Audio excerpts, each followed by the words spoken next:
रामगढ़ उपचुनाव की सरगर्मी अब धीरे धीरे यहाँ पर रामगढ़ में बढ़ रही है। दोनों खेमे से यानी एक तरफ से कांग्रेस और दूसरे तरफ से आजसू अपने अपने जोर आजमाइश में यहाँ पर जुटे हुए हैं। अगर कांग्रेस अपने नामांकन में यहाँ पर भीड़ को दिखाई तो वहीं आज आजसू के चूल्हा प्रमुख सम्मेलन के दौरान आजसू कार्यकर्ताओं का जन सैलाब यहाँ गोला में देखने को मिला। काफ़ी संख्या में जो आजसू के चूल्हा प्रमुख थे वो इस कार्यक्रम में यहाँ पर शिरकत किए। इस कार्यक्रम में आजसू के सुप्रीमो सुदेश महतो, गिरिडीह सांसद चंद्र प्रकाश चौधरी सहित कई जो आजसू के दिग्गज नेता हैं वो इस कार्यक्रम में शिरकत किए। क्या कहा इस कार्यक्रम में आजसू के सुप्रीमो सुदेश महतो और चंद्र प्रकाश चौधरी ने, आइए सुनते हैं। कांग्रेस पार्टी को, झारखंड मुक्ति मोर्चा पार्टी को ये चूल्हा प्रमुख का काम जैसे रामगढ़ में आगे बढ़ा समझ में नहीं आया क्या हो रहा है और क्या करना है। मैं बोलूंगा उनके लिए, लेकिन ये दायित्व तो आपका है। चूल्हा प्रमुख इस बात को समझे कि हमारा काम प्रारंभ हो रहा है। ये एक जिम्मेदारी है, नैतिकता है कि रामगढ़ के हर परिवार के प्रति हमने एक एक कार्यकर्ता को समर्पित किया है। 10 परिवार के पीछे उनके तकलीफ का बाहर, उनकी कमियों का बाहर, राज्य सरकार केंद्र सरकार की चलने वाली योजनाएं सीधा लाभ लोगों को मिल नहीं पाता है। अब सभी सहमत हैं, गांव में भी हम लोग जाएंगे या गांव में कोई सरकारी पदाधिकारी नेता अब जाइए और जाके पूछिए तो आपको पाएंगे कि सरकारी मापदंड को दरकिनार रखते हुए गांव में फैसला होता है।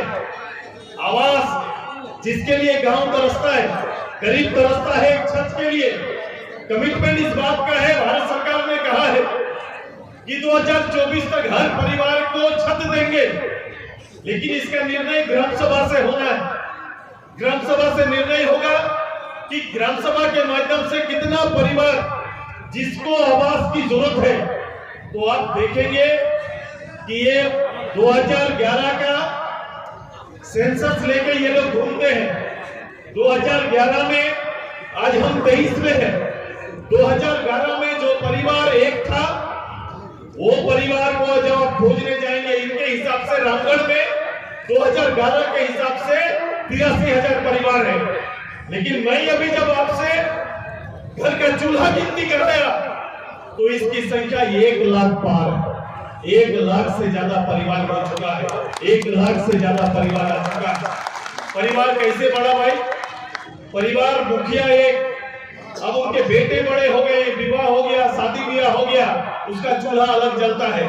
सरकार इसको 20 इधर 12-13 साल में कभी निकाल के नहीं देखी। हम व्यक्तिगत रूप से घर में गए। पार्टी पूरी तरह तैयार, सभी हमारे कार्यकर्ता, सभी हमारे चूल्हा प्रमुख और साथ साथ आप लोग देखे होंगे वर्तमान में जो सरकार है, हेमंत सोरेन की जो सरकार है, किस प्रकार लगातार 3 वर्षों से जो उसके सहयोगी पार्टी कांग्रेस पार्टी है, किस तरह से झारखंड को लूटा। आप लोग अखबार में प्रत्येक दिन देखते होंगे जो रोज हत्या हो रहा, रोज अपहरण हो रहा, रोज महिलाओं के साथ अत्याचार हो रहा। और उतना ही नहीं बल्कि खुद हम लोग देखते हैं रामगढ़ में, पूरे झारखंड में बालू पर सरकार का किस प्रकार दोहन हो रहा, आम लोगों का किस प्रकार दोहन हो रहा। हम लोग देखते हैं अपराध पर पुलिस का कोई कंट्रोल नहीं है। रोज हत्या हो रहा, लेकिन पुलिस की गाड़ी कहाँ दौड़ रही है? जिधर ट्रैक्टर और बालू और कोयला का गाड़ी जा रहा है, यही है। और उसके साथ साथ आप लोग देखेंगे रामगढ़ में एक बहुत नया चीज हुआ। रामगढ़ हर ब्लॉक में कमीशन सेंटर खुला। विधायक कार्यालय नहीं बल्कि कमीशन सेंटर खुला हुआ, जहाँ से प्रखंड विकास पदाधिकारी उसका कमीशन लेते हैं और उस पर पहले कहते हैं कि अगला दरवाजा हो गया, ये तब आपका काम होगा। मैं तमाम वर्ष से अधिकारियों को भी चेतावनी देता, 2 तारीख का इंतजार कीजिए। जिस दिन परिणाम आएगा उस दिन आपको सबक सीखने के लिए और आपको जवाब खाने के लिए आप